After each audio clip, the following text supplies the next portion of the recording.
السلام علیکم ورحمۃ اللہ۔ ہم نے جوامع الکلم کتاب شروع کی تھی۔ سب سے پہلے ہم نے 40 احادیث پڑھی، اب ہم 40 دعائیں پڑھ رہے ہیں۔ آج ہم 21ویں، 22ویں اور 23ویں دعا پڑھیں گے۔ 21ویں دعا ہماری ہے بسم اللہ الرحمن الرحیم۔ جب کھانا شروع کرے تو یہ دعا پڑھے، یعنی کھانا کھانے سے پہلے کی دعا۔ بسم اللہ وبرکۃ اللہ، بسم اللہ وبرکۃ اللہ، میں نے اللہ کے نام سے اور اللہ کی برکت سے کھانا شروع کیا۔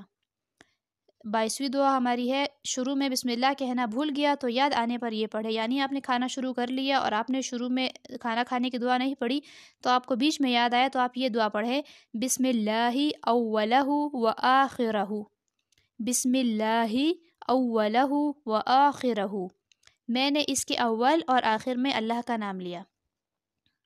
کیونکہ حدیث شریف میں آتا ہے کہ جس شخص نے کھانے سے پہلے بسم اللہ نہیں پڑھی تو شیطان اس کے ساتھ اس کھانے میں شریک ہو جاتا ہے، ٹھیک ہے، شیطان کو کھانا کھانے کا موقع مل جاتا ہے اس کے ساتھ۔ یہ حدیث بھی یہاں پہ نیچے لکھی ہے کہ حدیث شریف میں ہے کہ جس نے کھانے پر بسم اللہ نہ پڑھی جائے، جس کھانے پر بسم اللہ نہ پڑھی جائے، شیطان کو اس میں ساتھ کھانا کھانے کا موقع مل جاتا ہے۔ دعا نمبر 23 ہے ہماری، جب کھانا کھا چکے تو یہ دعا پڑھے الحمد للہ الذی اطعمنا وسقانا وجعلنا من المسلمین، الحمد للہ الذی اطعمنا وسقانا وجعلنا من المسلمین، سب تعریفیں اللہ ہی کے لیے ہے جس نے ہمیں کھلایا اور پلایا اور ہمیں مسلمان بنایا۔ یہ تینوں دعا یاد کر لیجئے، کھانے سے پہلے، کھانے کے درمیان اور کھانے کے بعد ان دعاؤں کو پڑھنے کی عادت بنا لیجئے۔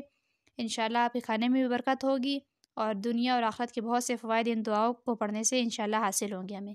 اپنا بہت سارا خیال رکھیے گا، مجھے اپنی دعا میں یاد رکھیے گا۔ اللہ حافظ۔